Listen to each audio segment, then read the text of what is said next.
Hey everybody, welcome back to another Bald movie. Merry Christmas, because this is the big one. This is the one that, this is the big mommy and daddy present. This is the big Santa Claus present underneath the tree. This is a Christmas classic that we've been leading up to.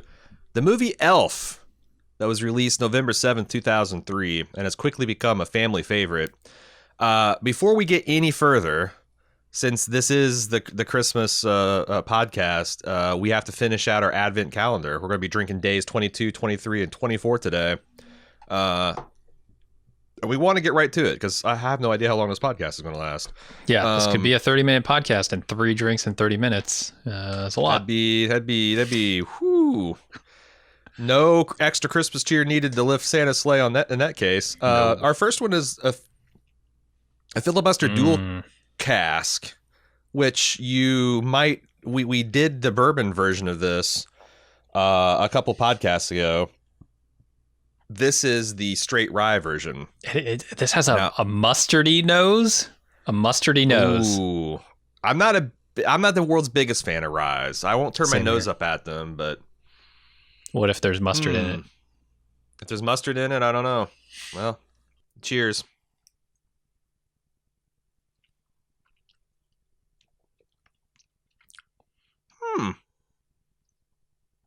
Okay. So that's got like a really kind of sweet sour mash flavor, but it's got the rye profile, which I actually kind of like. Yeah, it's sweeter than most ryes that I'm used to. Yeah, rye tends to have like a little more of an astringent quality to it. This is a little sweeter. Not bad. I think these filibusters, you said we've had a filibuster. We've had the bourbon, and you really like that one? So maybe this filibuster brewery is just, I'm looking to see. Distillery is just the way to go. Okay, so their straight bourbon, I said, has a thin, waxy mouth feel, tastes very moonshiny, and you said very young olive whiskey taste, sour mash taste. Okay, no, fuck that. These are just young whiskeys, but the profile really goes well with a rye. Yeah. I really like it. This is much better than the one we had before from filibuster. I think this is going to be a bottle that I'm going to check out because, I could drink some more of this for sure. I'm going to. Well, now that we have this thing officially kicked off, let's get to it. Elf, a 2003 film, directed by Jon Favreau, screenplay by David Berenbaum, starring Will Ferrell, which was an unproven quantity at the time, which we're going to go into talking about this. James Caan. That's unproven quantity at the time. An unstable quantity, perhaps, at the time. Yeah. You cast Sonny Corleone, and you get what's coming to you. How about unproven comedic quantity at the time? He's much more the straight man here. He's only a straight man here, but works in this Misery comedy. was hilarious. I don't know what you're talking about. Jesus. Zoe Deschanel, who was at the time a fresh-faced up-and-comer, just all-around angel, Mary Steenburgen. Ed Asner as a unconventional but very, very good Santa Claus. Yes. And Bob Newhart as Papa Elf. There's a lot of other fun casting that we're going to talk about in the probably random trivia section. Jim, I'm curious, have you seen this movie before, and what do you think of this movie? Yeah, I'd seen it before. It's been a very long time, though. It came out in 2003, right? So I probably saw it 15 years ago at this point. And I in the time since Elf came out and now, I have grown somewhat of a dislike for Will Ferrell. Like he's in that Ben Stiller, Adam Sandler oeuvre for me, which is just like they make comedy after comedy after comedy that are all kind of just like them being them in a way. And this is kind of the exception to that. I actually found this movie to be really, really funny and really well written. Like far better written than I expected it to be when I went into it for maybe the second time. I'm not sure I've seen this more than once before this. Yeah, I think so. I can't remember the first time I watched this because I didn't really get into Christmas until I don't know, 2008, 2009, when my son was born. He's about 3 or 4 years old, started wanting to get into it because, obviously I was raised growing up, didn't really have a Christmas. But I was always a Saturday Night Live fan. Right. Ever since, like, my dad, like, was a big Saturday Night Live fan. Like, one of the big treats is to be able to stay up late enough to watch that. And I remember even when I couldn't stay up, I remember my dad laughing at night about on Saturday nights.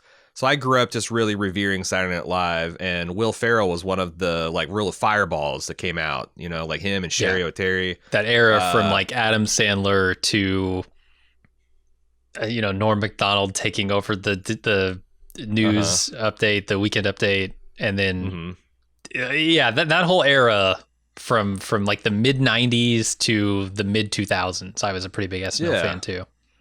Yeah, so like when he started doing, movies, I was pretty interested in it. And he did like Night at the Roxbury. He did, what was it, College Campus? I can't remember. Old School. Yeah. Old School. And then he did this at almost the same time.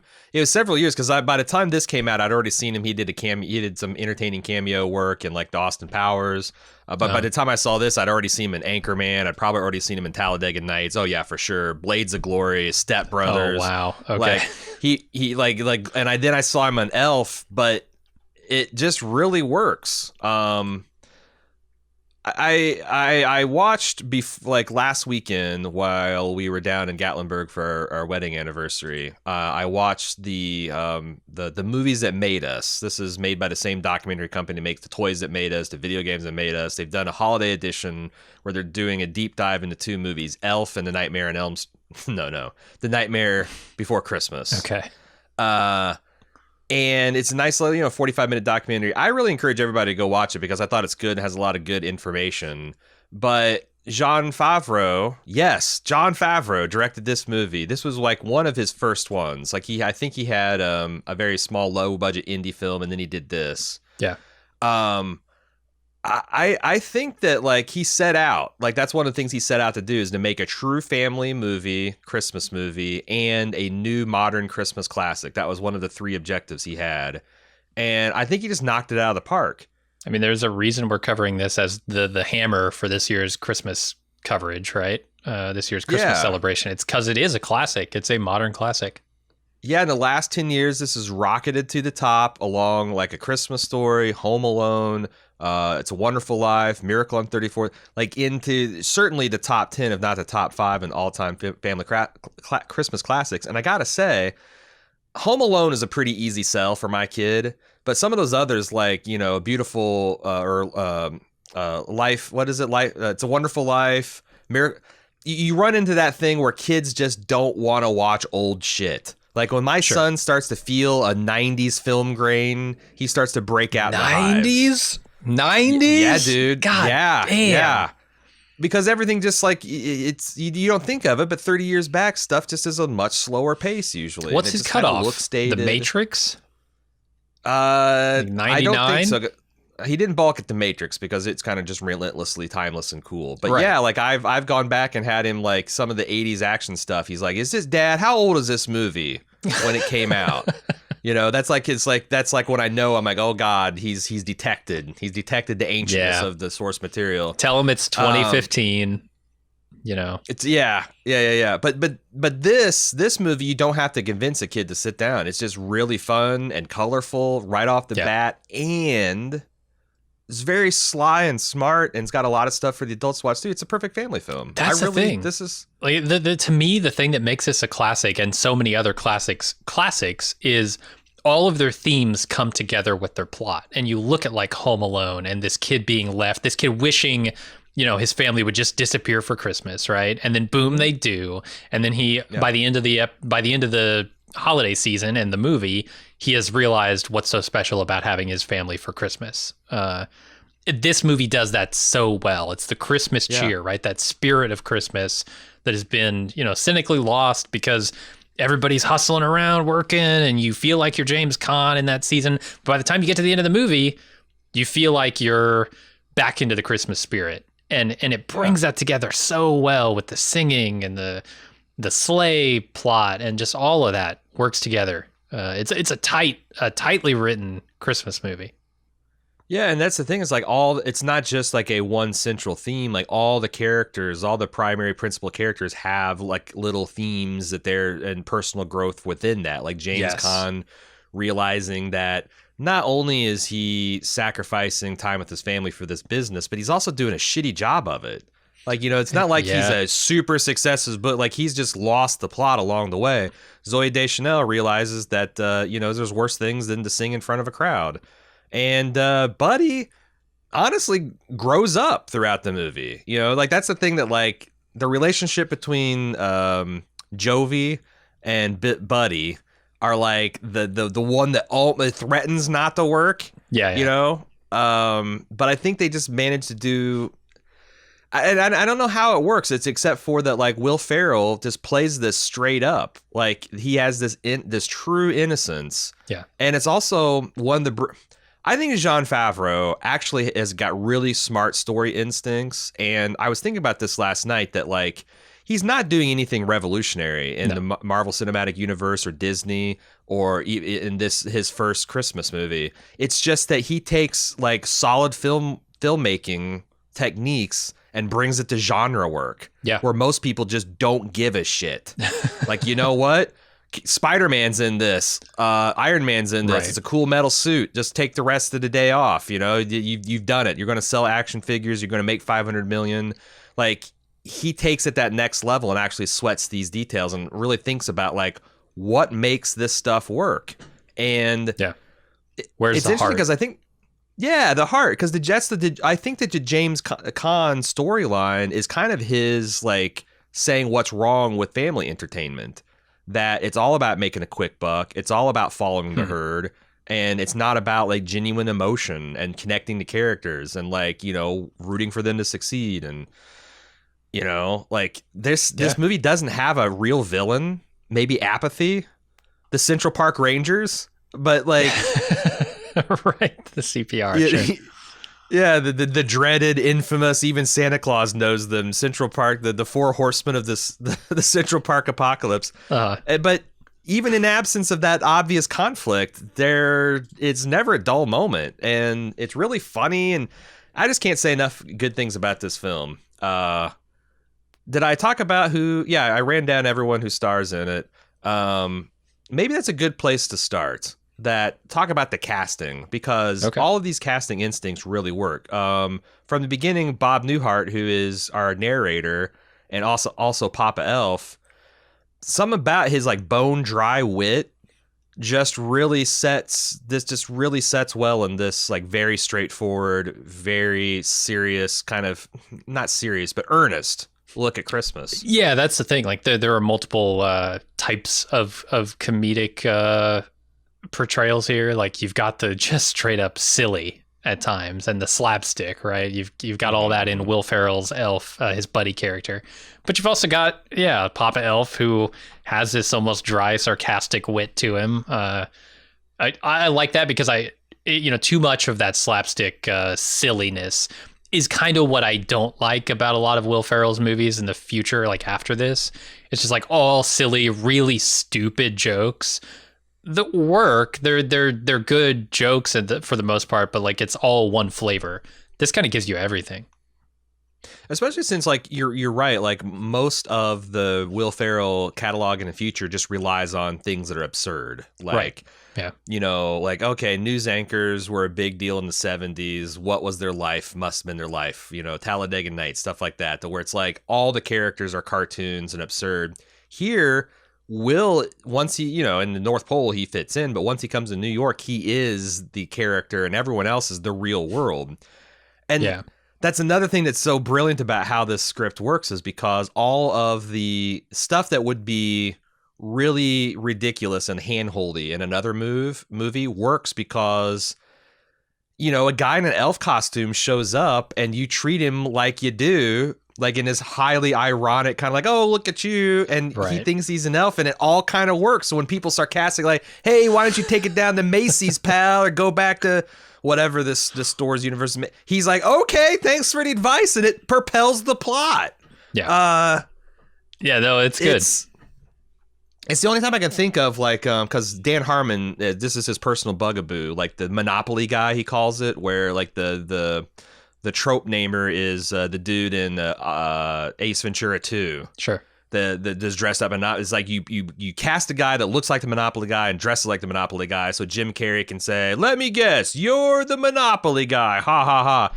This is the entire movie, but everyone reacting to the Monopoly guy is what makes the movie happen, and it's just really clever. And it makes sense that in this movie you would have the Monopoly guy, right? He's not just there as the Monopoly guy. He's there because the Monopoly guy is a real thing in this movie.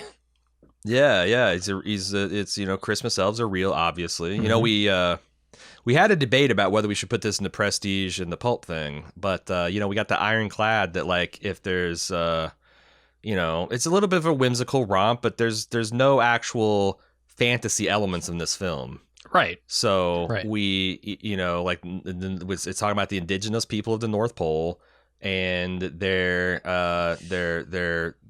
government and elected ruler, Santa Claus, and how he delivers presents throughout the world. It's almost sci-fi. You get the jet engine attached to Santa's sleigh, and I'm thinking like maybe it starts to bleed into sci-fi a little bit, because I don't know how this jet engine works. It's just really a literary device to explain like the cynicism of the world and how Santa Claus has adapted to the times as the shrewd businessman that he is. So I mean, it is that.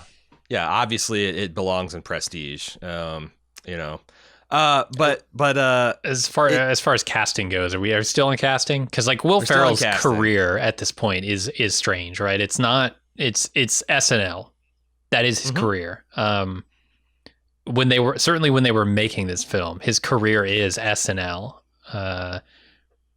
And by the time this movie came out, though, which is interesting, and they talk about this, you recommended to me that I watch the holiday movies that made us, or the Christmas movies that made us, maybe, over on Netflix.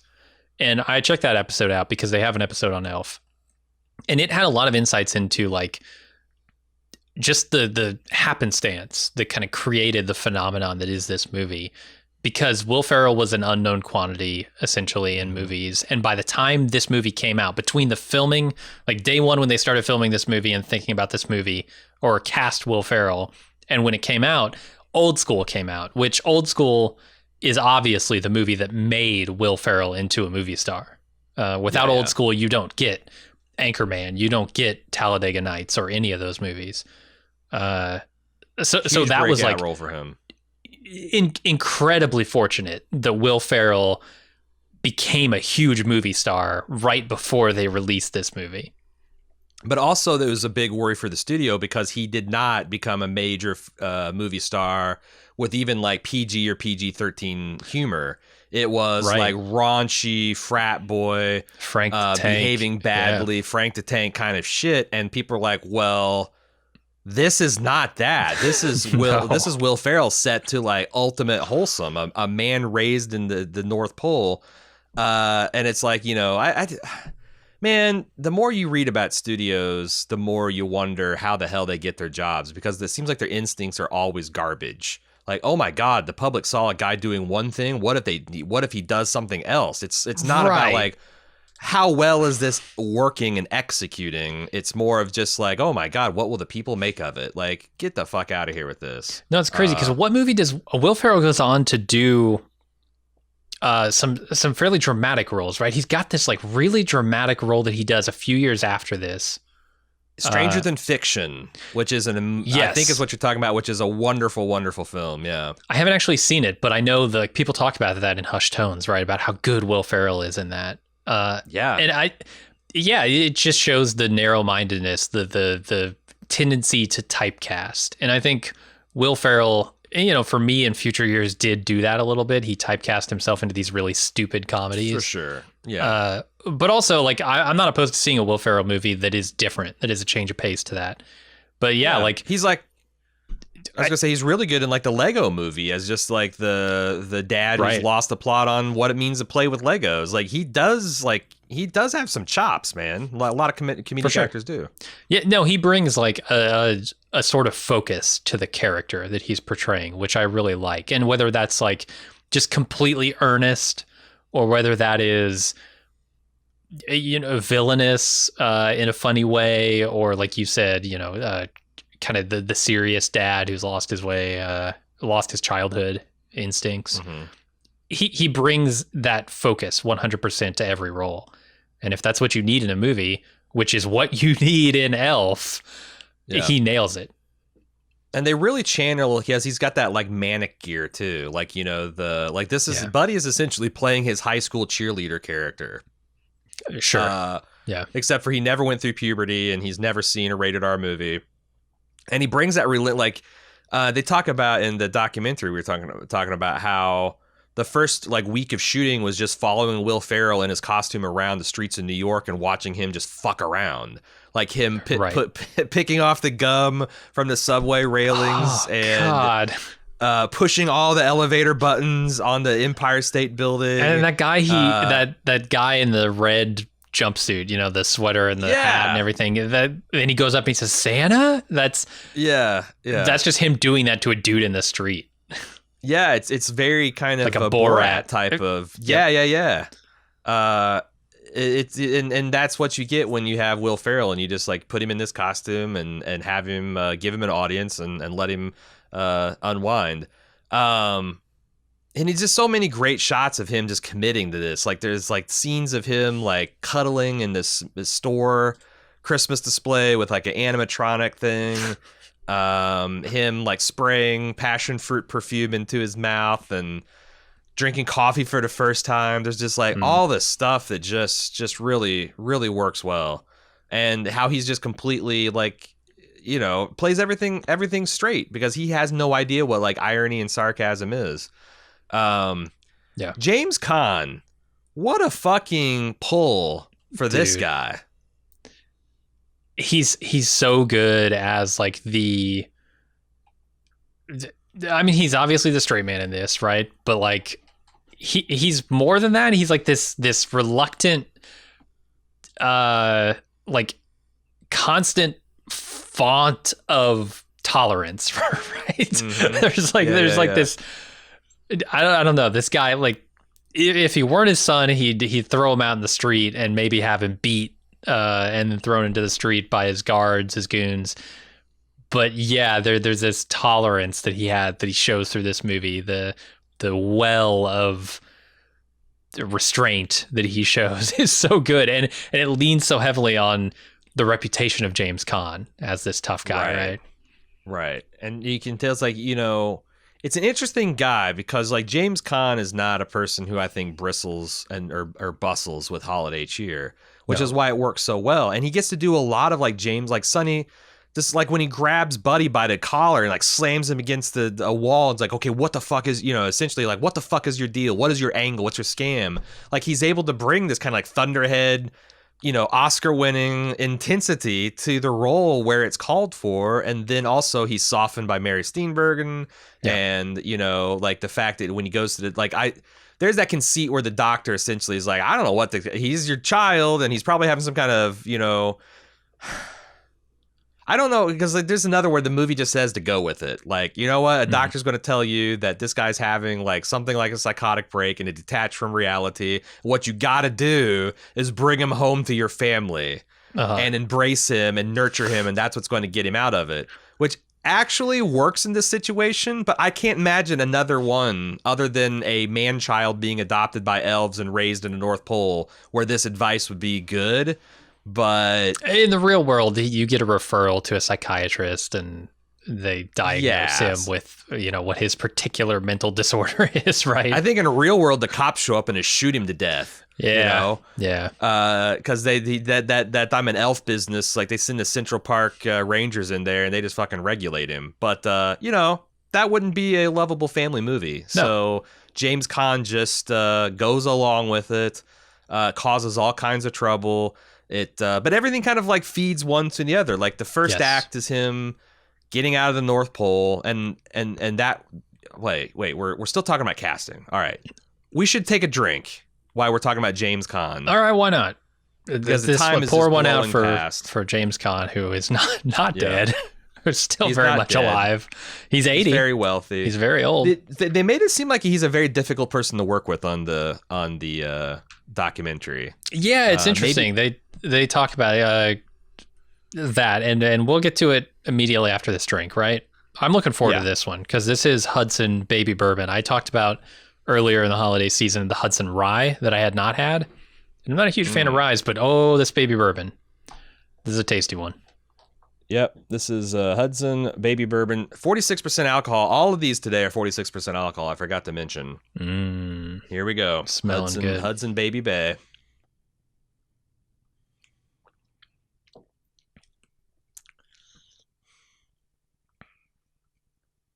I don't like it. I don't like it. It's got that real. I feel like it got strained through a block of oak. Heavy wood. I guess I'm okay with that. flavor. I mean, I am a Scotch fan.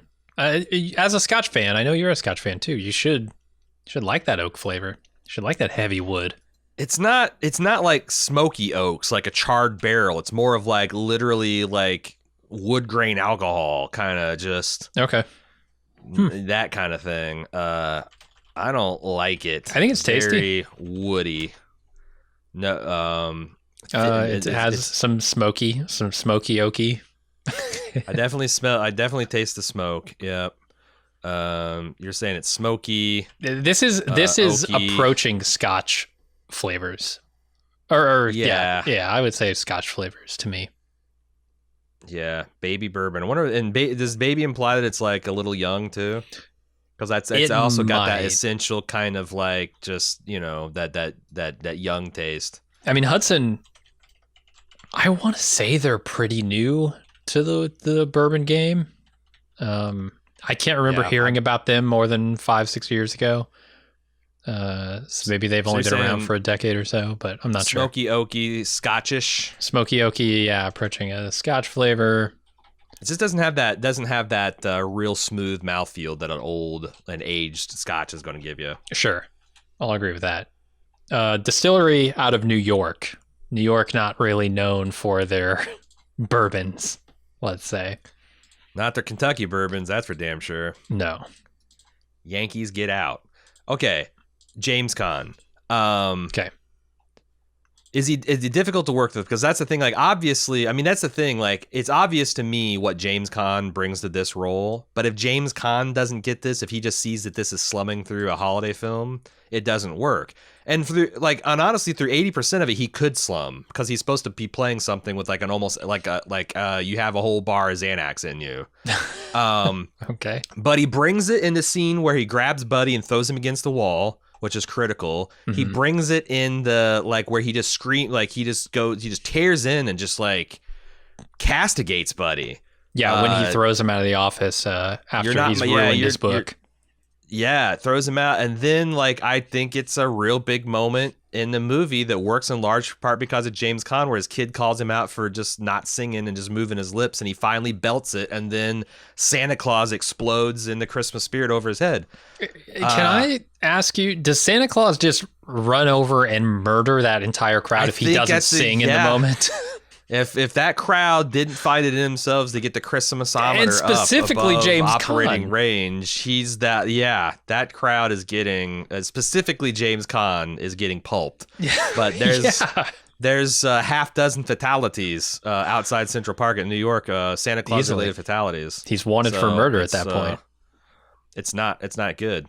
But but they even make it to like, not only is this guy a miserable son of a bitch, it's not even helping him because him thinking that it's not like Jingle All the Way, right?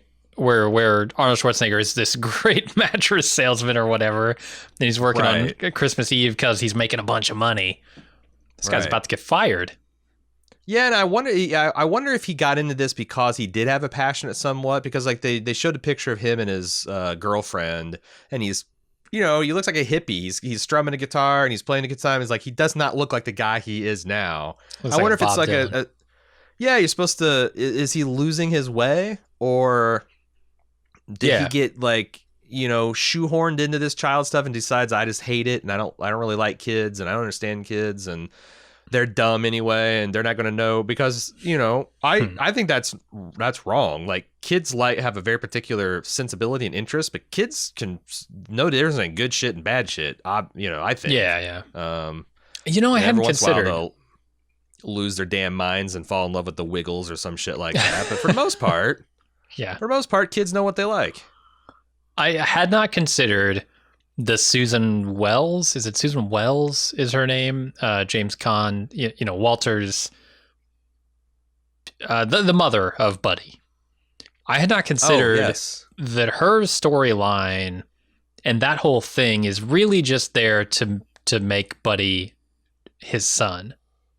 It doesn't do anything other than that, right? Even though it comes back in the middle of the movie and I'm expecting like this big turn, it all it really does is let the audience know that this is actually his son. Mm-hmm. And I guess like sort of prove to him somewhere in the middle of the movie that it might be his son. So the link there, it's the only reason he'd even believe it. Yeah, and the other thing is like, but it doesn't come back. I wish it came back thematically for Walter. But it's weird because like that's one of the things I like about the film, the fact that his wife like just takes this in stride. Well, she does. You had a life before me, and it's like you weren't a bad guy. This guy, this could happen to theoretically anybody, and it's all about like you got a new son and a new brother, and I've got a new son. She's like not at all the elements you might normally find in these movies where the wife's like making him sleep on the couch because you fucked another woman before. It's some kind of weird jealousy like over his past. That doesn't happen. She's like family building here and like welcoming this new member to their family, which is I think another cool thing of like the world building. Like, well, of course that's the way she would treat it, because why else? Why would you make it about your insecurities and stuff when then it makes her into a good person. That was cool. And it's like, if they did something cool about like, let Walter realize like, oh man, my life's gone downhill since I got a wife and a kid, and I need to go find another hippie girlfriend. And it's like there's only so much they can do to bring that around. But, and then Zooey Deschanel, she went on to become a lot of things. She was like one of the standard bearers for the quote unquote manic pixie dream girl archetype. Yes, holy shit, yes. That she then brilliantly played against type in 500 Days of Summer. I think she's really good. And it's a very tricky role because you have to squint and see a woman that would fall in love with a guy like Buddy. Yeah. Even though it's kind of like the same problem you have in Big, only more so, because that's actually a small boy in an adult body. This is just a guy who's never been raised, in an environment where you have to, I don't know, you never have to harden up. Like, getting your finger pricked is enough to make this guy wail for hours. It's like, and he's childlike and he's impulsive and he's very funny and he's also got a lot of love and a big heart, but also, and you can see kind of her character like wrestling with, is this guy a creep or is he just like pure as the driven snow? There's this delicate balancing act that they do, because you got to remember, Jovi, which is Zooey Deschanel's character in this movie, is a woman living in New York. And that is going to inherently grant you a bit of like a hard edge, right? You're going to tell people to fuck off. You're going to be inclined to not, give people the benefit of the doubt. And then there's the Zooey Deschanel aspect, which is like this, like you said, manic pixie dream girl. It's this innocence, this weird, like fun sort of spirit behind her. This is one of the few roles that I really, really like Zooey Deschanel in. I don't have anything really against her. It's just that like they always cast her as this particular type of character. In this, it really works though. Because I don't think she's really manic nor pixie. Like she's just kind of like, shy girl working at a bookstore type of effect. It's not the like, really exuberant and, kind of kooky and manic pixie dream girl. Right.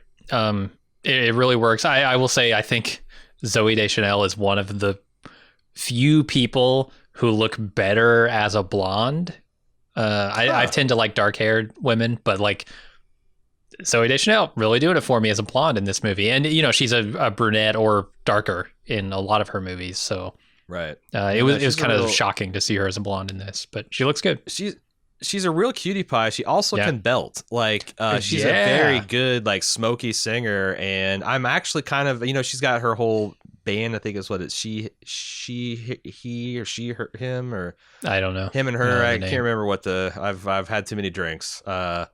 I got a lot of her stuff on my Christmas music playlist, but she's really good, and just like it introduced her as that kind of. I'm surprised not more roles have done more with the fact that she is a world-class singer as well. Yes Man, I think does a bit of that with James Carey. I think she's in a band. She's in like a full-on girl band, right? And yes, exactly, Man, yeah. And then she's firmly in the manic pixie dream girl archetype. It absolutely, yeah. That movie less good. Not as good as this. Mm-hmm. And I liked how they gave her this whole arc, that she's shy, but she's got this talent. She's kind of like in the one of Jesus' proverbs. She's hiding her lamp underneath a basket, and that beat where everyone's kind of, because everyone thinks that Buddy's kind of like crazy. He's got a screw loose, or maybe he's doing a bit. But then like there's this thing in the final act where everyone kind of gets on the same page independently, and it's also a brilliant way. Like they, it's one of those things where it's like it's on the edge of believability that you got this local reporter and she's running around looking for a story on Christmas Eve and this Santa Claus stuff. But like it kind of brings the whole city on board, and it brings Zoe's character back into the fold. But like I really like how she played that thing where she's realizing everyone's saying we need more Christmas spirit, and she recites that thing that Buddy told her, that the best way to generate Christmas cheer is to sing loud for all to hear. And the way she says it, and she does like takes this deep sigh and then like nervously begins like singing, and no one's really joining in. I just thought that like was a really great arc, and a nice little total character package in this little 90-minute movie. Yeah, it absolutely is.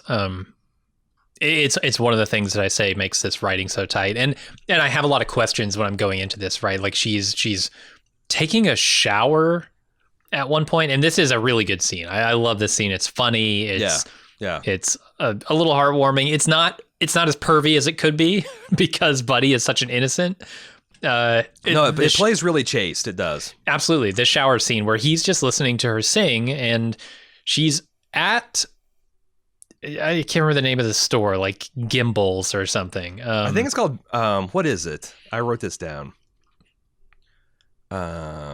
Gimbals. Yeah, it's Gimbals. Okay, it's supposed to be Macy's, right? Or something like that. A big box department store in downtown. Right, and Manhattan. she has gone in and she's taking the shower at work, and I'm like, why is she in the shower at work? Does she bike to work? Like, I know some people do this, but like, I have big questions around that. It seems set up to put Zooey Deschanel, who can sing, in a very reverby location, so she sounds amazing. And then to have her at the place where Buddy is, it seems artificial until later in the movie, because of the good writing here, they tell you, her power or her water got shut off because she's right. She's scraping by. And it makes her sympathetic. It makes all of that make sense. It's very tightly written, and I appreciated that, because you could just have her in a shower singing and not really ever explain it. Yeah, and they also they take it and build a whole character around it. That like you can tell that she probably really loved Christmas, because in her free time she sings Christmas standards when she doesn't think anyone's listening, but she's not self-confident enough to do it in front of people, and she's struggling because I don't know if she's a student or what, but she's taken she's not here working at the North Pole, quote unquote, because she likes it, or she loves children and she loves toys, or she's naturally exuberant because she has to, she's forced to. Yeah, makes her real sympathetic. I don't know if y'all know this, but someone who has working retail during Christmas is the fucking worst. Yeah. And I worked at Walmart one year for Christmas. It's a damn shame, because how do you have a Christmas spirit when you see what these animals do to a toy department? Or an electronics department. Holy electronics shit. Department in a single night. Like one Black Friday will have you black pilled about humanity for years to come. But that also, because we all know, we've all been there. We've all been, well, I don't know if we've all been there, but those of us know how bad that kind of situation sucks. Yeah. Um, No, so that there are segments of our economy right now that I really feel for in the holiday season. It's retail workers, it's postal or shipping workers in general, oh my warehouse god, yeah. workers. Holy shit. Yeah, and I think this film just does a really good job balancing because it's a family film, and it balances like the cynicism that kind of we talked about this in Christmas past, that like there is this dual thing where we all bemoan what Christmas is becoming, but we're all complicit in how it gets there. But they just really blend the cynicism and the wholesomeness. Like the elves are all like almost supernaturally kind. Like Bob Newhart mentions that they're like, the reason they're so suited for this work is because they have small, nimble fingers. They're naturally cheerful. They have agile minds. But like Buddy is none of those things. He has Yeah. massive man fingers. Well, he's a human, yeah. And I And have he so many might, questions around this movie, but yeah, okay. yeah, and he might not be naturally cheerful. I don't know that people are naturally cheerful. No. But like, when he wants to call himself a cotton-headed ninny muggins, and the elves are very kind about like picking up the slack, and it's a bummer because he's causing them all problems, but they don't want him to know because they love him and they want him to feel accepted and warm. I love the way they handle them figuring it out, because it's not even the elves are talking shit. It's just like, hey, I need you to I need you to help me out because blah, blah, blah. And he's like, yeah, I real feel for you that Buddy's put you in this position. It's like, yeah, but I can't blame him. He's just trying his best. Like, but it still hurts Buddy's feelings, because of course it would. Yes, yeah, they're pointing out that he's different and he doesn't want to be different. Yeah. And, they're trying to put a brave face on it, but he knows that this isn't working out. And just like the way they handle like him realizing his dad's on the naughty list, like finding out that it's Mark Hamill finding out that Darth Vader's his father. It's the exact same performance, Screaming no, that's impossible. Sure. Yeah. So I have a lot of questions around Buddy being a human in this movie. Okay. It's okay. I think you can wallpaper over a lot of it and just say Santa's magical and Santa helps Buddy out. But like, there's a whole scene, a whole montage where he journeys from the North Pole to New York, and he's doing so in a very light uniform. Let's say he's not Gore-Texed up, right? He doesn't have the huge coats and the gloves and snow pants and thermal underwear. He's wearing tights and an elf coat. This is a human being. This is not an elf. He doesn't have any magical properties that make him immune to cold, and yet he's venturing. He's riding the world's slowest. When do you think the elves? Well, we kind of know. So Santa says, like, that's it. Christmas is done for this year. Time to start working on next year. And I feel like very soon after that, he steps onto the ice sheet that takes him to New York, right? Because he would have to. It's moving so slow. At a perhaps glacial pace, let's say. Glacial pace, yep. That's a good question. My biggest question is, like, how does he not just freeze to death in the cold temperatures at the North Pole? Because he is a human. He's not an elf. Well, I hear what you're saying, and I don't want to be just like Santa's magic and all that, but that might be the answer, because we know that elves are not canonically immune to cold. Like the ones that work in the Keebler elf tree that they're established, that's an aberrant. Right. I mean, they're not like, and the ones that work in like cobbler offices making shoes, they're all over the world, various climates, right? So I just think that Santa Claus does have like world-class outer gear. Like he's like, that's like Star Trek uniform technology. It doesn't need to be washed or dry clean. It's super warm. It's breathable. So his tights the only explanation are made by elves, which infuse magical warming properties into them. Okay. And not just all elves, but I think it's like Santa. Like, he equips his people at the North Pole for the appropriate conditions. And, they have a diet high in sugars, so their metabolism stays up. And that's how they go. But yeah, because I think, it must be. Because because I guess Santa's also a magical elf. He's not a human either. It's the only explanation. I still have other questions. Like, okay, so let's say he's got magical warming clothes that see him through the cold journey, but then he's able to construct snowballs at an inhuman pace. Yeah. I assume that's practice. Like, I guess. I mean, that's the thing where it's like, yeah, is there something in the food that he's eating that kind of makes him half elfin? This goes back to like our Lord of the Rings podcast where Merry and Pippin drank the int draught. Because it's not just like making them inhumanly fast, like his precision, like he's like a Gatling gun with those things. That his precision, his accuracy, his speed, his technique, it's all far beyond a normal man. He's got to have some kind of infusion of magic. It's got to. And we've seen this before, right? Like the other time I can remember seeing this in our Christmas specials is Jack Frost, where the snowman is just Michael Keaton's Jack Frost is fucking amazing at making snowballs, right? Like he is a snowball fight machine. He's the tank of the snowball fights.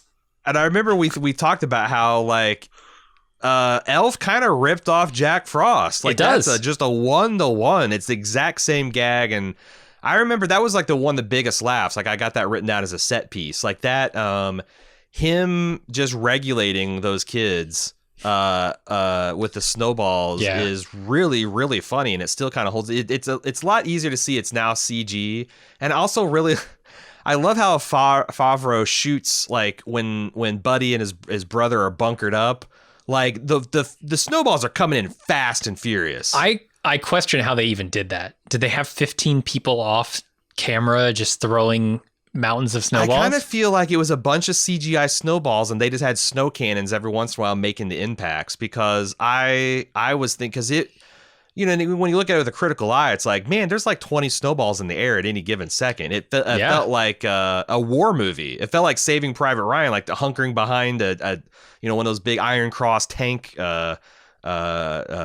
speed bumps or whatever. Just like the fire is just coming in hot and heavy. And it goes on for a couple minutes. It's a pretty long scene with just snowballs incoming constantly. And I love when he's like, okay, look, we gotta make snowballs. See how many you can make real quick. And they pan over to the brother and he makes like one. And then you hear this like high speed, like this like tamping, clapping noise. And you come over and like Buddy's just got an amazing stockpile already in like 3 seconds. Yeah. It's good. It's good. And the short range stuff is good. The Matrix stuff where he's coming in sideways with a snowball, and then the long range sniper kill at the end. Yeah, right. It's a great scene. It's really, really funny. It is. Oh. And there's the one other thing that I think is magic about Buddy, which is his ability to construct holiday decorations, right? There's a hilarious kind of running gag. I think it only happens twice, but James Caan pulling down these paper chains that Buddy has constructed, and they're constantly dangling in his face. He's just like ripping them down. Right. But that scene where he goes and he decorates gimbals overnight has to be some kind of elven magic, like time dilation kind of thing. You're right. And there's this line where he says, when he does the same thing to his parents' house, he goes, I got a full 40 hours of sleep 40 minutes of sleep. So yeah, he's got like but not sleeping doesn't explain the ability to decorate this entire place. That's because like the Lego days statue worth. Alone is going to take him weeks, right? So there's some kind of elven time dilation. Well, that's the gag too, is like the idea that, you know, it's slow by elf standards, but he built 85 Etch-a-Sketches by hand in a single shift. And you think like, oh, that's pretty good, but his quota was like 1,000. So like, but this all ties back into the magic of Santa delivering all the presents in a single night. Right. So he's very slow by elf standards, but because he's judged by those, he's like, you know, like when it comes to manufacturing like cell phones or something, or like Legos, he's just like crazy fast. It's like, yeah, it's like Tarzan, you know, like in his family, he's the weak one, but also, you know, he wrestles gorillas for a living. So right. Yeah. He's got superhuman capabilities. Yeah. He's going to whip unless you're a silverback gorilla, he's still going to rip your arms off. It doesn't matter. And I think Buddy's the same way. It's like, yeah, he might be slow by elf standards, but he's like, yeah, he's super fast. He doesn't need, and I wonder if it's like the diet, because the other thing is this guy should be dead. Right. Should be dead with the diet that he does. Like sucking down a whole 2 liter of Coke. No, he says at one point, like, it's when he sucks down that 2-liter Coke, he's like candy canes, and candy corn are the three. Oh, and Yeah, syrup yeah, yeah. are syrup And is the syrup fourth. are the 4 food groups. Yeah. Food groups. And I wonder if like I don't know how he stays so slim. So he clearly has like caloric. He has some kind of metabolistic powers here. Yeah, I wonder if like that will like because that's my big question, and you're not supposed to ask these type of questions, but like at the end they've got like Zoe Deschanel and him are visiting, and she's like very adorable, and her elf and they're visiting her grandpa, and they've got a kid, but like if he stays in New York City like 360 days out of 365, will he start to lose that? I don't know. Good because question. it feels very, I know it's all real. This is a documentary, but it does feel a little fantastical. I just want to know what the elf powers are, Mm. and why and how they get sort of put onto a human being. Is it proximity? Is it a proximity thing to Santa? And so, like you said, if he stays in New York, he'll lose those powers because he's not close to Santa. It could be something in the food, could be wearing the clothes, could be the training.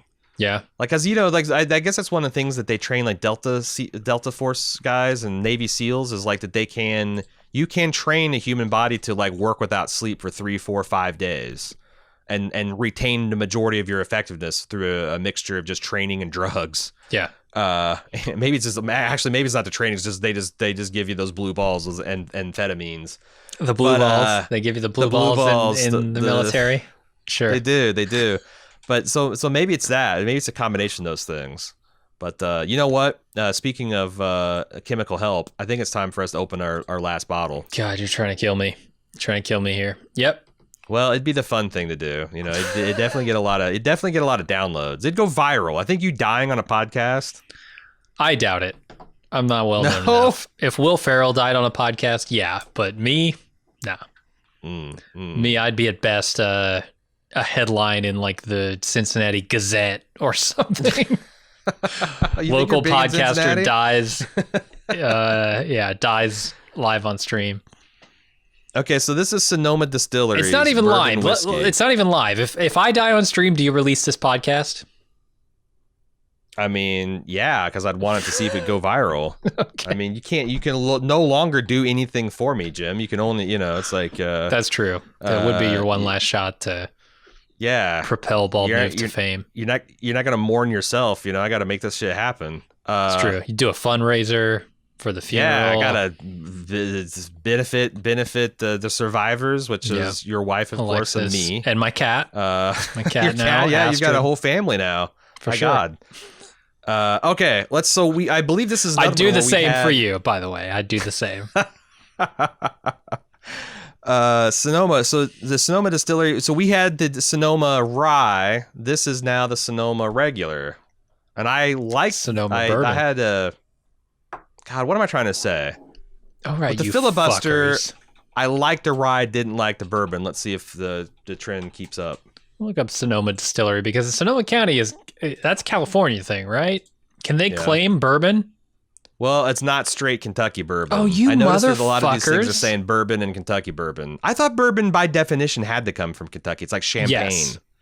Oh, I bet these motherfuckers are making champagne too in California.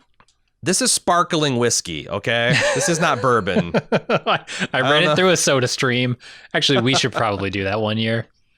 Just run these through a soda stream. Pretty and good. Just carbonate them. Yeah. Would I drink whiskey in a club soda? Abso-fucking-lutely. There you go. I'm not a particular fan of club soda. If I could just carbonate whiskey, why not? This smells new makey. I'm not sure I'm going to like this. Let's see. Yeah. This is an interesting choice for the 24th. The best one? I mean, it's pretty good. But I can think of 2 whiskeys this year. This is like 2 or 3 whiskeys this year that we've already had that I like better. I mean, I like straight up Maker's Mark better. I'm a big fan of Maker's as a bourbon.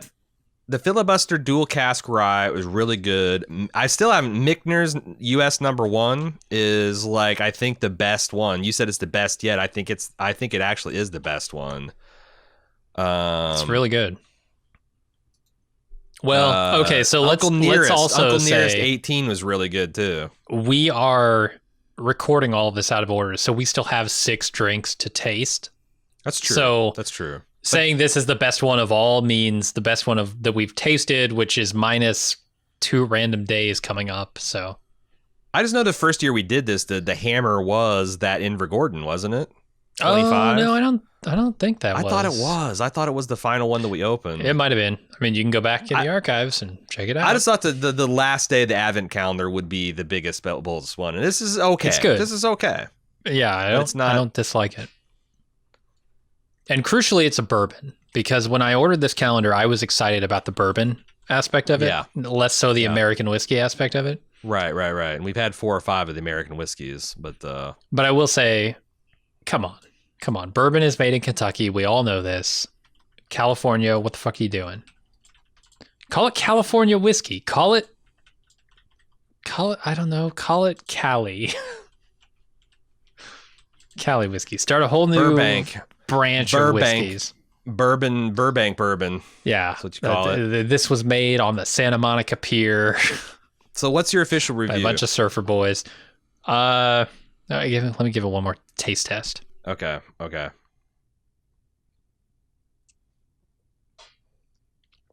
do you think about that? I'm going to eat a Christmas cookie because it's a Christmas podcast and I can do that. I'm going to say there's almost a bit of maple, and maybe it's because Buddy likes syrup so much, but there's almost a bit of maple flavor to this that is numbing my mouth and making me not able to talk, but also it makes it go down pretty smooth. Another 46% alcohol. So it's like I'm definitely starting to swim, having 3 shots of these within 40 minutes of each other. It is, I will say, not as sweet as I like my bourbons. I think a Maker's, a Jim Beam, something like that captures the sweetness of the bourbon that I like as compared to ryes or scotches. But it's approaching that. I want to turn our attention back to the film now, if we can. Okay. I think one of the crucial things, and I didn't know about this. I mean, I knew they alluded to it, but the Rankin Bass inspiration. Since then, I actually went and watched, because I've never seen any of those classic stop motion, and I've gone back and watched the Rudolph the Red-Nosed Reindeer and A Year Without Santa Claus. And I gotta say, those Rankin Bass things are on a whole other fucking level, man. They are insane what they do with the Christmas mythos and just kind of fucking riff on it, man. There's an abominable snowman at one point, right? Yeah, and he's defeated by an elf that is into dentistry and pulls all of his teeth. What? Dude, you're not ready. You and Alexis ought to sit down and watch any 2 Ralph Bank. They're short, they're easy to digest. They are full on fucking weird, man. But for whatever reason, that look and feel has this classic because everybody's seen them for so many years, and like they just and I don't know how much of this was like built up for the documentary, but they made it seem like that like this is such a good idea, and everybody's like, oh yeah, let's just do it, and they went ahead and did all the pre-production, started filming all this stuff, and no one actually cleared it with Rankin Bass. Yeah, it's. Or maybe it's Rankin Bass. I think it's Rankin Bass. Rankin Bass is what they call it in the documentary or in the movies, the holiday movies. It sounds like a fish show, like outdoors, like all right, today we're gonna rank bass. This time on Rankin Bass, we look at smallmouth bass, largemouth bass, sea bass. Yeah, and I don't, apologies for the bad Southern accent. Like that's.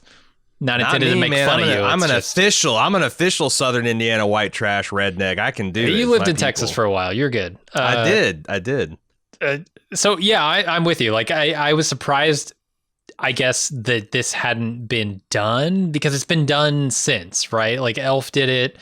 I think of the Always Sunny Christmas episode, which does it, and does it Community even more of a ripoff than they do here. Community does it.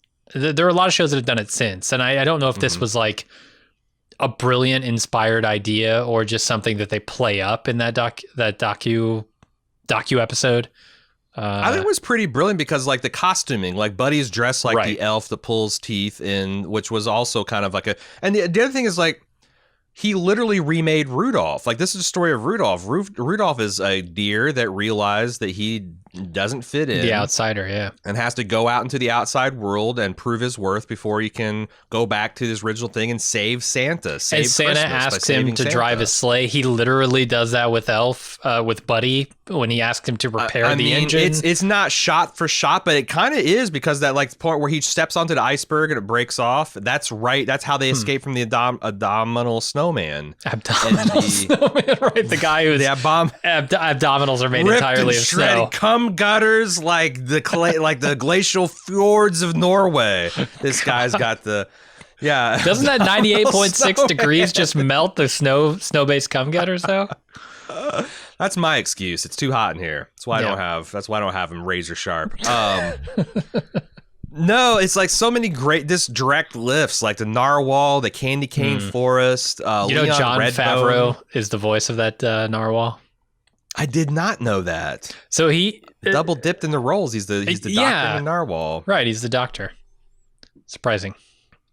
But yeah, it's such a great idea. Like, it's not like a slavish adaptation, but like there's a lot of just subtle things. Like there's a scene in Rudolph where all the elves like are in shocked amazement when the one announces he's going to become a dentist, kind of like all turn down the table and go, oh, and they redid that in live action. And just the look of the workshop, it's all like flat and white. It's probably very cheap to do, but it looks like what we've all been conditioned to think about this magical kind of North Pole looks like. And they don't talk about the actual deal that was struck legally, between Rankin Bass and the production crew here. But they make some implication like, oh, the lawyers sorted it out, right? We assume that the lawyers we assumed that all this was cleared already, but it wasn't. And then the lawyers went, oh shit. But then they figured it out with Rankin Bass. And I want to know more about that. I want to know, like, was there a payment? Was there like some like preemptive settlement that, okay, we all understand, like, it's heavily lifted from Rankin Bass. You could take us to court, but let's just give you a licensing fee, essentially. I want to know more about that aspect. Yeah, like, look, bastards, we can do 1 week of reshoots and like just take you out of it, or since you've been printing money off of this thing since 1968 or whatever, you can just kind of like let us have it, and this will reignite interest in a new generation. And yeah, it's smart. I mean, it wouldn't surprise me if they made a cool $1 million off the deal or something like that. Because I don't think this had a huge budget either, did it? $33 million was the budget for this, which is a pretty big budget, I think, for a Christmas film. It's pretty big for a Christmas, yeah, kinda. Especially given to a first-time director, with which, if you watch the holiday movies that made us, it seems like everybody was first time on this, right? Like the person, like John Berg, not Alex Berg, John Berg, the guy who produced it and put it together with this other dude from like New Line Cinema's studio. All these guys were up and comers who had never really done much of anything. John Favreau had never really directed anything big budget. Will Ferrell, unproven quantity. Zoe Deschanel, kind of unproven. Like all of these. Yeah. It's remarkable. Like, this is a movie that launched a bunch of careers. Right. Both on and off screen. Yeah. And, like I said, like the casting in terms of like Ed Asner is not a conventional Santa Claus take, but I really like it because Ed Asner's kind of always got this kind of cranky bah humbug. He played the cranky Christmas ghost in the Christmas episode of the X-Files, which I really, really enjoy. And I kind of like that as Santa Claus. Like, Santa Claus got a little bit of an edge to him. Like, he looks like a grumpy Germanic axeman, but he's got a heart of gold. They do that a lot with the Netflix series or Netflix Christmas thing that came out like 2 years ago, Claus. I don't know if you saw that one. No. But like really play with the mythos of but Ed Asner makes like a really classically good Santa Claus. Yeah, I was looking at the casting of this movie, and they run through the credits at the beginning, and it's Will Ferrell and Zoe Deschanel and it's James Caan, and they get to Bob Newhart and they get to Ed Asner, and I'm like, okay. But before I saw the holiday movies that made us, I assumed that this was a Will Ferrell joint, that like Will Ferrell put this together. He had this role idea that he wanted to do this script that was like a no-name anybody. And that part is true, but like I thought Will Ferrell like basically put this project together, but no, it was the other way around. Like the writer and producer put this project together, and then to a large degree, I think Favreau put this project together as well. And so I was assuming like, oh, Will Ferrell must have wanted Bob Newhart and Ed Asner because they were his comedy heroes or whatever. Turns out, no, those are Jon Favreau's comedy heroes. He's the guy who really pushed for those two actors to be in this, and it works out really well. Yeah. Another set piece that I think this movie does really well is the Santa coming to the North Pole department store. Everything about this just delights me.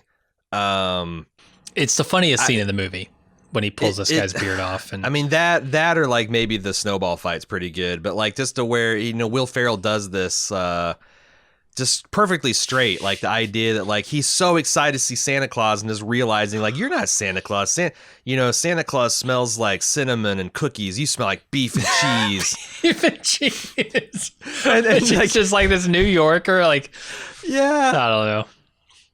As there's this kid that's sitting and like, that's the other thing that like makes it cool. Like, he's like, you sit on a throne of lies, which is an objectively hilarious lie that like, this is like high elf treason.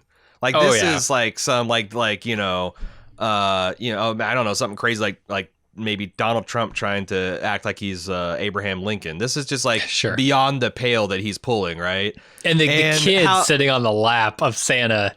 Oh my God. His performance is great. And also all the kids are shrieking, but if you look in freeze frame, they're all having a ball. They're all like smiling because obviously Favs is off on the screen being like, just scream your head off, kids. And they're just like having a lot of fun. So it's like you get the shrieking children like panicking because objectively this is every parent's horror. Like some drunk crazy guy's taking over and traumatizing your children. I mean, it's Bad Santa. It's what Bad Santa is predicated on, right? It's Bad Santa except for like, Santa, obviously Santa Claus is real, so Buddy's got a point.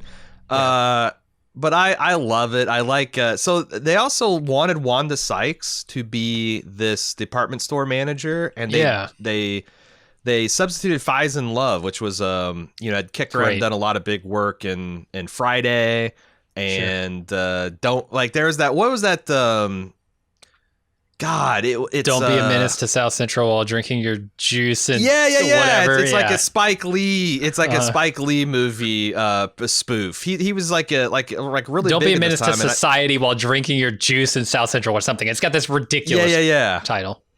Yeah, he's really funny, and I guess that they wanted Wanda, and I forget why she bowed out, but it was very late in the process, and they'd already made his costume, and they had. If you notice, he's wearing a name tag that says Wanda because when he found that out, he's like, no, I want Wanda's name tag, and I think that's really funny. Yeah, he's also great. Like I'm glad for the recast because I don't know if I could enjoy it as much. Like, well, Wanda Sykes has been typecast essentially, right, as the angry, incredulous black woman, sassy black woman, very sassy, yeah. And I feel like I would have enjoyed this rewatch less with her in it. Because of that typecasting. It's not her fault. It's just Hollywood's fault. But like this dude really works for me. Like, especially when he becomes Santa afterward. He's like, well, I got no Buddy Santa. Down, like I dare you, motherfucker. Like this is because lastly he kind of hates his job, and like he comes in and like Buddy's made it a winter wonderland. He's suspicious. He's like, looks a little too good. You think someone's sent in a specialist? You think someone's gunning for my job? Like, I will burn you fuckers to the ground. Essentially, like I will take you all down with me. Yeah, it's really funny, and it's also great. Like this is the funniest set piece, but also propels the action because it causes Buddy to get arrested because he assaults this department store Santa Claus, and that's like at this point, like James Caan had like walled himself off from Buddy. Like his goons are going to keep him from going. So like, what is something that's plausible that would get James Caan back into action? And it's a set piece and it moves the plot forward. Are you kidding me? What a fucking efficient script. Right. The mention of Susan Wells gets him thinking, and those wheels are spinning while all this Santa fighting is happening. Yeah, it's good. Yeah, just like all the set pieces do. Like the set piece with the snowballs, convinces his brother that he is legit, and also kicks off the romance angle, which I could honestly take or leave. I think this film would be just as good if Zoe Deschanel just thought that Will is a really kind of sweet, innocent guy who got railroaded. Like, and it's only there in the kiss, right? Like you take the kiss out of this movie, it's a platonic friendship that. The kiss, and maybe Michael, is that the kid's name? Michael? Yeah. And maybe Michael like pointing out, oh, you like her? Go talk to her. Go on a date. Like, I don't know. It works for me. I don't I don't It's fine, find it yeah. offensive. I just find it, a little ancillary. Especially since you get the idea that, like, I do think that you're supposed to understand that Buddy grows up in this film. Like, he's not going to be this Arrested Development. He's probably are always going to be sweet and big on Christmas and just a really kind, empathetic individual, but he's not going to be like unfrozen North Pole Christmas caveman for the rest of his life because he acts fairly normal. Plus, all this other thing is like if you find out that your boyfriend is an actual half elf, adapted elf of the Santa Claus, like a lot of that behavior just doesn't become problematic anymore, you know? Yeah. Like, if you find out Santa's real and you were if I had an trained in the North opportunity to go to the North Pole and visit Santa Claus and my elf papa, fuck this podcast and shit. I'm gonna go. I'm gonna do that. You know, I'm gonna be Buddy's baby daddy, mama, whatever. Like he's gonna be a famous book author for children, and I'm just gonna live on that. And yeah. There's also a spirit of inclusiveness here, right? Because he doesn't need to like disown Santa Claus and his elven brothers and sisters in order to accept James Caan as his real father, right? There's an element of this like extended family. We talked about it with Mary Steenburgen and her character, whose character name I do not know. She accepts Buddy immediately into this family, right? Even though he's pouring maple syrup into their spaghetti at night. Or in the mornings when they're off to work. There's just like this inclusiveness of Christmas where everyone is invited to gather together and enjoy the season. And it doesn't matter so much like these strict definitions of family. Everyone can become family. I like that. The other thing that doesn't quite work for me is the mailroom set piece of him like getting drunk with the lowlifes in the mailroom. Like it stays like it could have gone bad Santa direction really quickly. It's not bad, but it's almost like it's a little weird. You know, the movie's 96 minutes. I think this movie could be 90. And you take out, because like, what does that scene do? You could just skip that and go right to the Peter Dink. Like, you know, his dad's trying to integrate him to the office, and he's got him like just drawing crayon pictures in his office, and he busts in on the Peter Dinklage meeting. This Peter Dinklage scene. So this scene works, and I was worried that it would not age poorly. But it does. It does because you know what. And I read some behind the scenes. The deal is that like Favs and Peter Dinklage were on the same page because Peter Dinklage famously does not take roles where it's all about him being a dwarf and like denigrating, you know, like that stuff. Like, yeah, you look at Station Agent, right? That's nothing about him being a little person. No, or it can't be about being a little person. Well, he's like, he's an outcast. Seriously. Yeah, right. It's you can't be like, oh, I'm just a tossing dwarfs and all that kind of jokes. Peter Dinklage is the fucking man in this scene. Yeah. And the only reason it works is because, like, Buddy is saying incredibly cruel and hurtful things, but with zero malice behind it. He loves Peter Dinklage because he thinks he's an elf. And he strongly identifies with an elf. It's kind of like the same, it's a little bit of the same of Steve Martin in The Jerk, who was raised by a black family, and he thinks of himself as black. Like, that's super offensive. But like in this limited circumstance, it makes perfect sense, you know? Absolutely. Yeah, you don't feel the nobody's being made fun of here, right? Well, because Peter Dinklage is in complete control of the situation, and they make it clear that like this guy's the man. He's got houses, he's got money, he's got babes, like and not only that, he can fucking clean house when he wants to. Like he's the hero of the scene. Like they're calling him in because they're desperate. Please help us. He's playing completely straight. Like Fav's like, you are in a different movie. Like Buddy's in the elf, you're in the Station Agent, and this guy like, and I just think it's great, and like it's crucially, also they don't have any of the regular humans pointing out the fact that he's like a little person and making they're all joke horrified. Out of that. Everyone else is completely on the same page of horrified that this is happening. And the idea of like, you know, I didn't know he had elves working there. Oh, does Santa let you leave the workshop? And then he's like, you feeling strong? You call me elf one more time. Oh, he's an angry elf. It's just, I don't know. It's just really funny. Let me ask you this. Better fight scene. Better fight scene with elves. This or Jingle All the Way? Because Jingle All the Way has an excellent Santa's elves. If the big house busts down the door at the end and starts like haymakering both Peter Dinklage and Will, then it might be. But like, that Burly Brawl Santa fight in Jingle All the Way is so pretty good. Fucking good. And if you guys are new Bald Movement, man, you got so much great Christmas content. Go check out all of our live watches and podcasts on these things because they're pretty good in my opinion. And the other thing that Fabs had the instinct on is like this is one of the bigger laughs, and it leads right into the rock bottom story beat. Like you bring everybody like laughing, and then like this becomes a real moment. Like I felt bad for Buddy when James Caan is just screaming at him. Yeah, and they do a. I don't know how much this manufactured, based on James Caan's reputation, based on like needing to make an episode of, you know, how this holiday movie got made or whatever. But in that Netflix series, they talk about how James Caan has this reputation as like Sonny Corleone, the guy you're kind of afraid of, you know, being difficult, like difficult to work with. Just even if you in Hollywood don't suffer fools, like Harrison Ford doesn't. I don't think he's difficult to work with. It's just like if you don't come there ready to do your job, he's gonna fucking let you know about it. I think James Caan is in that mold. In those like really emotional scenes, right? Where or the scenes where he's being fucked with by Will Ferrell because Will Ferrell wants to get a reaction from him. James Caan gets, you know, a little short with him. Yeah.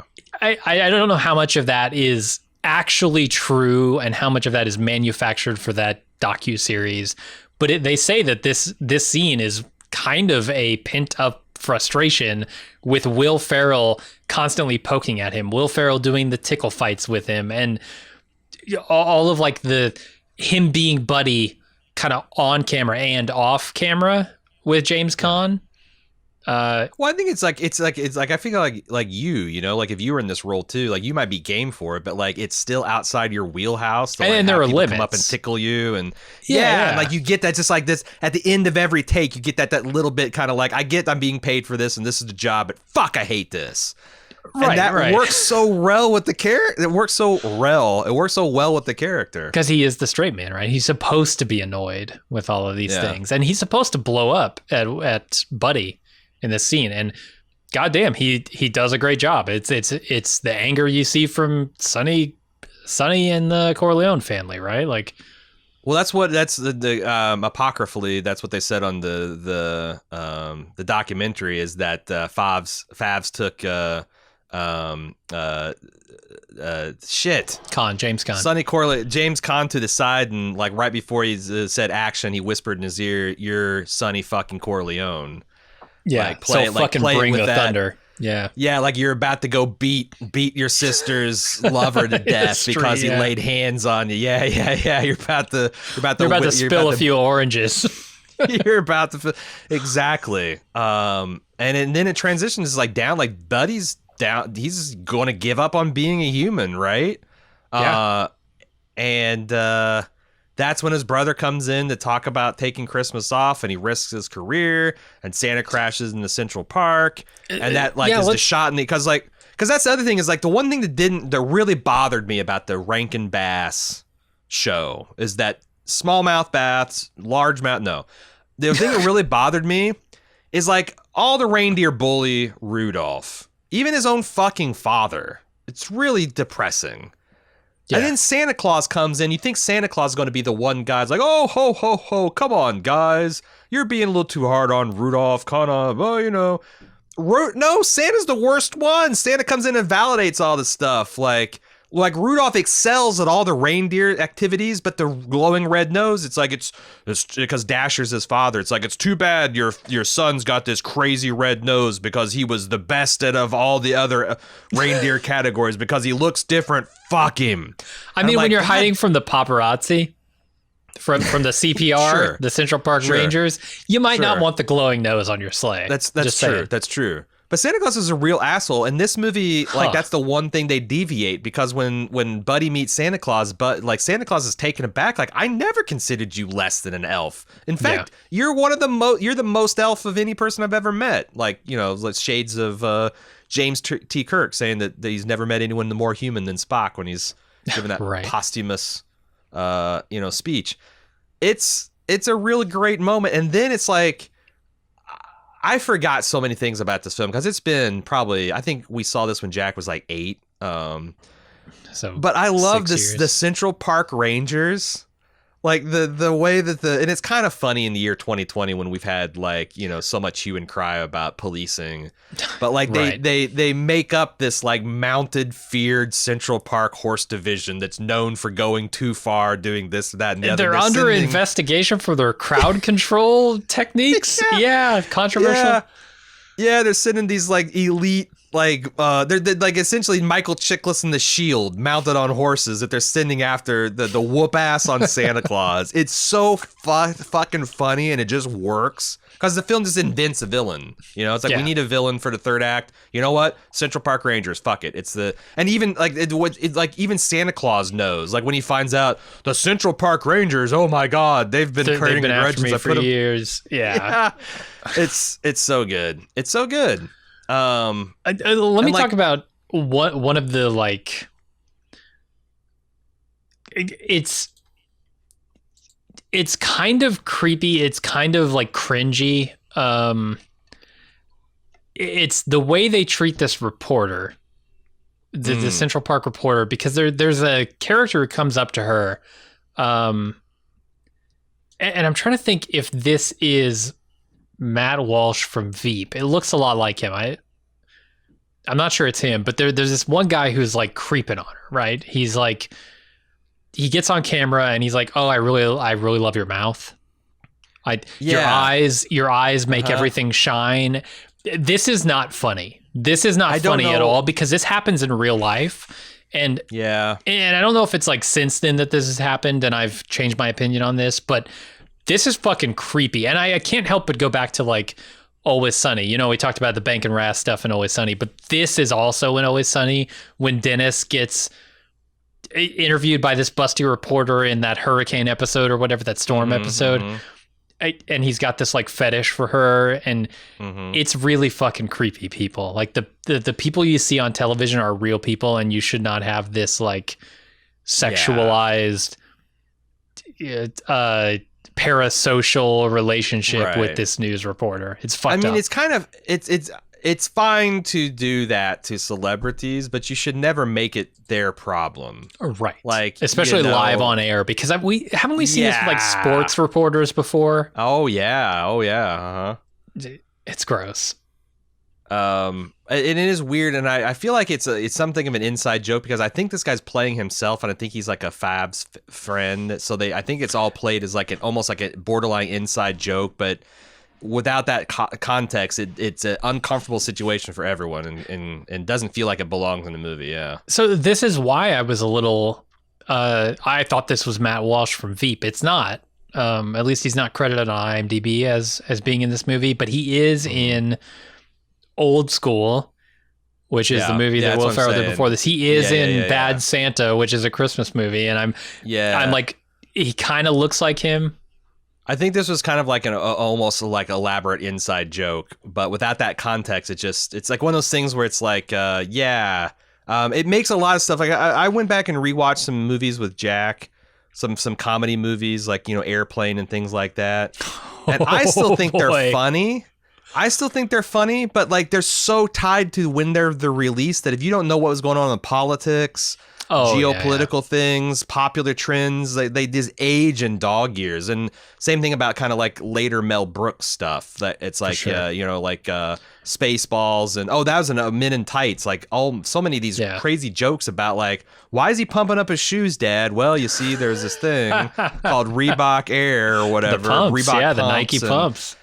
Yeah, you had all this stuff where it's like you got to sit and explain, like it's and I think this is one of those. Like this guy had a high profile, kind of related to the Will Ferrell kind of Blue career, and he's in this wholesome movie, and they're winking at that, but with divorced to that context, what the fuck is this? I have a bunch of random stuff to. I'm just down to random observations at this point. So lead us off. Yeah, I like the way they use Etch-a-Sketches in this. Like it's a toy that he is very familiar that you see him building, like the question of like, how many have you built today? Those are all Etch-a-Sketches. And then he's using that as like a tablet or a notebook if you're old school during the entire movie, which I think is hilarious. He at one point paints a Mona Lisa. At one point has like this ludicrously fast, and then this is why I wonder if like they're going into elf time in some of these scenes where he does this holiday font when he's leaving the note for James Caan that his brother eventually finds. But yeah, I don't know. It's really good. I like how they use that sketch. It's essentially the Toy Story joke, only with, like a human elf doing it. Yeah. Here's one. Peter Billingsley is in this movie. Little Ralphie from A Christmas Story is the red elf that's Buddy's supervisor. And he's kind of unrecognizable except for those blue eyes, man. Yeah. Those fucking peepers he's got are kind of recognizable as Ralphie. And I thought that's a really fun cameo. I have some questions around the board members.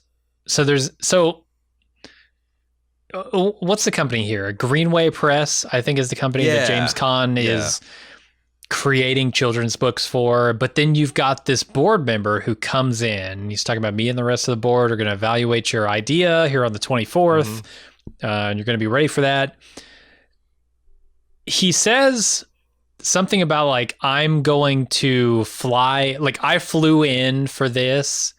And like, I'm going to be back in town on the 24th to evaluate your shit. What is happening here? Because in my mind, a lot of the publication industry, like all the book companies and stuff are headquartered in New York. Like, I don't think that's much of an LA thing. I don't think that's much of a like Vancouver thing or whatever, like the movie industry is. This is like a New York focused publishing house kind of thing. Sure. Where is he flying in from? Where is he going to be back in town from? I'm trying to figure out where this guy lives. Is this a case of like, oh, he's on break for holiday, and so he's going to be back in town because he's on break and he's been vacationing? That, right?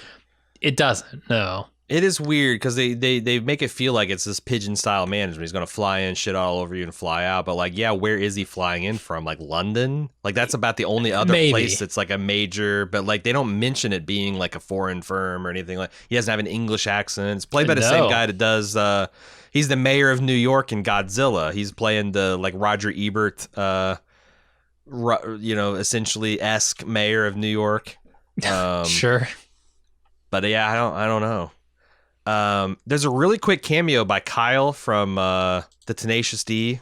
Yeah, Kyle Andy Gass. Richter. And Andy Richter. Yeah, Kyle Gass and Andy Richter, which I always love both of those guys. They're not in a lot, and they're the lazy children's authors that just their big suggestion is to bring in the hired gun of Peter Dinklage. There's another really just funny moment where they're doing the news report and they show like this elf who's Will Ferrell's buddy walking through Central Park, and they frame it exactly like that Bigfoot photo. Like everybody thinks of that Bigfoot photo of catching him in the wild. They do that with Buddy. Yeah. It's hilarious. That's what Zooey Deschanel sees on the TV show that brings her back. Yeah, the elf is Bigfoot is so he's walking through with the pose and everything. That I don't know that people get that in another 20 years because like I feel like cryptozoology is like with the inventive cell phone, that shit has just dropped off the face of the earth because you're not wrong. Like a couple of pictures of Bigfoot footprints or like a grainy film of some dude in the monkey suit and move the needle. Now it's like shit no. If you don't have like a viral video of it, what is it? Yeah, you got a Pixel 4. It's going to be in crystal clear night vision. You're not going to be able to have like motion blur and grain and all that stuff. Like, nope. Yeah, I don't know how much that lands for 20 more years, but I loved it. I loved it. You talked about all the you did talk about Andy Richter and Kyle Gass showing up, and during that scene, they're down in the mailroom, and I was wondering, do you know anything about the Empire State Building? Does it actually have a pneumatic tube system? Because I know it's like 100 years old. Almost certainly have to have at one point, right? Because that was unless you're just using elevators and going to the floors and hand delivering mail, yeah. But even then, like that was the Art Deco building. Like that was the height of that kind of tube technology. So I wouldn't. I mean, is it still functional? I don't know, but I bought it. I don't know either. I for sure bought it. Yeah, I meant to do some research on that, and I apologize I didn't have enough time. But also, like, how do you get a pneumatic tube 110 stories up or whatever it is? Like, Suction, man. I feel like that stuff is like, there's like a lot of square rules of like, maybe there's relays. Like the first boost you up to 10 floors, and then you got the 10 to 20 and the 20 to 30, and a lot of relays. It's 100 floors. Yeah, like I just try to use like a 20-foot long soda straw sometime. See how easy it is to get that much fluid up a column with just vacuum. not easy. And there's a couple other things that I had questions on, like how bad must Buddy smell, because he never, like, he's a human being. Remember, he's a human, not an elf. He's a human being. Post-puberty, yep. Post-puberty, body hair. Wears the same outfit day in and day out until he changes into what I can only describe as like a Max Schreck quilt patchwork out suit. Of Batman Returns, yeah. Yes. Yeah. He's dressed, yeah, exactly. It's some fucked up patchwork quilt kind of suit that he changes into. But before that, he's dressed in this borderline borderline Harry Potter Ministry of Magic kind of outfit. Yeah. Oh, I don't think people actually wore that in 2003 for sure. Oh yeah. But he must smell terrible, right? He never changes clothes. He never does laundry. The only thing I can think of like is he bathes, but it's the antimicrobial weave. He's using a lot of merino wool and those lightweight outdoor blends, and that would make sense. Like if we're going on, his warming outfit that he gets from Santa, he could also get like an antimicrobial. Yeah, there's a lot of aluminum phosphate shit in there. I hope someone taught him to use deodorant when he went into that Max Schreck shit, because otherwise, oof. Yeah, oof. It's gonna be smelling bad. It's gonna be pretty bad. I guess the final thing that I wanted to comment is the heartfelt angle of this movie, which you need that in any good Christmas movie, right? It all has to come around to the spirit of Christmas, or family, or togetherness, that kind of message. And I think they do a pretty good job here with this idea of finding joy in the Christmas season and the Christmas cheer as an adult, because Buddy, they make it clear, like at some point James Caan has lost that along the way, Walter, and that Buddy is able to bring that back to him through just being an elf and having that Christmas cheer. And ultimately it's the thing that like proves to him that Santa is real and gives him this belief. And I don't know, it all comes back to like experiencing the joy of a child through Christmas. Yeah. That really works for me. Yeah, I think so too, especially since it's like I can already feel our family shifting into like this new phase of Christmas. Like, Jack was a little boy, and we had, all my niece and nephews were really small. Like even my youngest niece is now like 8 years old. Like there's a time clock on all this. My oldest nephew is like 17 going on 18. My son's 14. And as I was looking at Christmas photos, because Google does the thing of like anniversary photos and stuff, and it showed me this photo of like last year of my son and my nephew like sitting in beanbag chairs in his room, like because my sister and her family came and spent the night and did Christmas with us last year, and I'm like that just felt like Christmas, knowing that like everybody was kind of like safe and warm and just kind of hanging out at my house and playing video games. And it's just like all this, it doesn't have to be like tons of shrieking people, like during, when you're opening pictures or not, presents. Like, like what is, because I missed Christmas by and large as a kid, as a young adult, and I kind of re-experienced it with a little kid. And now we're trying to figure out, what is it? I don't know, like maybe I won't get grandchildren, because like that's the other thing is like, in 10 years, if it all starts up with grandkids again, then there you go. But like, it's still nice just to, and that's why I think this year is really going to be hard on people, and is hard on people. And it's one of the reasons we lean so hard into the online Christmas stuff, is because that's how people are experiencing their friends and family and their community this year. Because at the end of it's like this tests you, like at the end of the day, like if Christmas is about friends and family, but like if you love your friends and family, you stay away from them this year. What the fuck is Christmas even about? I know. It's about like, I guess self-sacrifice and love for the next year so that people will still be around and people Which, even maybe yeah. you don't know. Uh, Hmm. so yeah, it's going to be a weird one, but I, we'll adapt. Next year it'll be better. it will, yeah. We'll get past this whole COVID thing, and we'll, have cause to celebrate, and we'll have the opportunity to gather with our loved ones. As long as we do things right this Christmas season, and I would just say to people who are thinking about traveling for Christmas and getting together with their family, weigh this one Christmas against the possibility of not seeing your family in the next 20 Christmases. I was thinking, like, there's a lot of Christmas songs that hit different this year. Like, I've talked a lot in previous Christmases about like how melancholy Christmas can be, and "I'll Be Home for Christmas" was a huge song during World War II because there was hundreds of thousands of people overseas that wanted desperately to be home with their families and they couldn't because they're fighting fascists and Yeah. doing all kinds of other stuff. And like, this is a good opportunity for us to meditate about like what that means, like the bittersweet quality about Christmas. We have all these fond Christmas memories and we hope we can get them again. But we might have to go through some sacrifices and do without in the meantime. This is not nearly like World War II, like instantly we're just saying like No. don't gather in groups outside of your own home and wear a mask when you go out. Relatively easy. But Yeah. relatively easy. But I do understand why it's hard because like I'm bummed out too. Like when I go through those pictures and it's been a minute since I've not been with my friends and family on Christmas morning. But we'll get through it. We'll get through it. And Yeah, it's kind of amazing to me because that is the message at the end of this movie, right? It's the Christmas cheer, it's the togetherness, the spirit of childlike wonder at this event, and all of that. From what I understand from this Netflix documentary or docuseries, is stuff that was added on later to this script. I was shocked to hear that none of this singing stuff, none of this getting Santa's sleigh off the ground because of the Christmas cheer coming from Walter at the end of this, and the singing from Zooey Deschanel, singing from Jovi that inspires that. None of that was in the original script.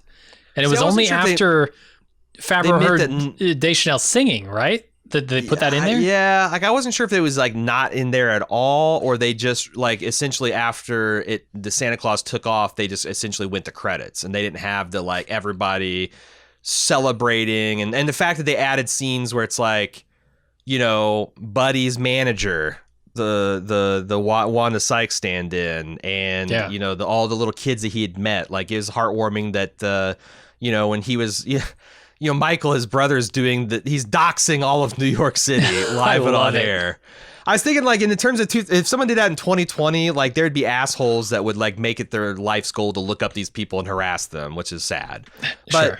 But yeah, he's doxing these people, and he's like, Sally Sue wanted blah blah blah, and she's like, thanks, buddy, because buddy, yeah, like it just probably 60 seconds worth of reshoots and extra scenes, but it really put a bow on the whole thing. Yes. Like how many people Buddy had touched in this season, and what a difference that he had made, and that's where it went from a perfectly fine family to like something that really is heartwarming. There's a couple points where in the third act where I got choked up with Buddy and his family and the Christmas cheer that was happening. The spirit of togetherness and unity in this moment that comes from that makes movies like It's a Wonderful Life so poignant, right? Them coming together as a town to defeat the cynical elements of the Christmas spirit. Yeah, especially since like all my fondest Christmas moments are kind of like that kind of spontaneous stuff. Like we work really hard every year to like, oh, let's go look at Christmas lights and let's do this and let's do that. And I want to, this on my list. But it's always like the little things that you don't expect that are the ones that stand out. It's the cup of cocoa on Christmas morning that is the anti gift giving, right? The anti consumerist stuff that is just like a small moment shared with people that is heartfelt and means a lot. Yeah, that satisfying feeling when everybody that you love is under one roof and feeling good, and there's no, like when you have those nice moments, hold on to them. Don't take them for granted. Yeah. Merry Christmas, everybody. I think this has been. This is it. I'm not gonna try to sugarcoat it. It's not the best year we've had, but I've had a really satisfying Christmas year. I hope you guys have too. I hope you've been able to take advantage of our Christmas streams. If not, hey, you know what? They're still going to be up for 60 days on twitch.tv/baldmove if you want to check those out. True. And just tons of content over the last few years that we've made. Like, you can fill up almost a whole. And I know that's it's one of the really coolest things is when people are spontaneously saying on social media and the forums that like listening to some of our drunken lunches and listening to some of our Christmas, like, the Star Wars holiday specials and stuff that like has become part of. Yeah, it's become part of people's Christmas traditions as much as like listening, watching, community claymation episodes and Dan Harmon talking about dicks and balls and beer and Yeah. like we've become part of people's rituals. I mean, that is an amazing Christmas gift to think that I'm that part of, that we're a part of these people's family traditions now. What a present you guys have gotten for us with your love and support over all the years. But this is it. This is the last thing for Christmas. It's the last thing you'll probably hear us do for a couple weeks because we're going to go spend time as much as we can. We got some Zoom Christmases coming. I think the weekend after Christmas, I'm going to do a sleigh ride to my sister's house where we're just going to go and leave a bunch of presents. They're going to leave a bunch of presents for us on the porch, and we're going to leave a bunch of presents for them. Nice. Cecily got a big red nose for the Pontiac vibe and some antlers. You're just gonna look like a lift. We're gonna make we got like a 128 ounce thermos for hot cocoa. We're gonna fill that thing up with Christmas cookies. Shit. We're going to listen to Christmas music the whole time. We're gonna bring our Switches and have a good old time delivering Christmas presents to Cecily's mom and brother and my sister and her family. But whatever you do to do things safe and fun for Christmas, I hope everybody finds a way to make it merry and bright. And if it's a hard candy Christmas this year, next year maybe it'll be more of a warm fudge one for you. That's what I'm hoping. Anyway, Merry Christmas to everybody. Happy New Year from all of us here at Bald Move. Thank you so much for your support. We love you, and we'll see you next year.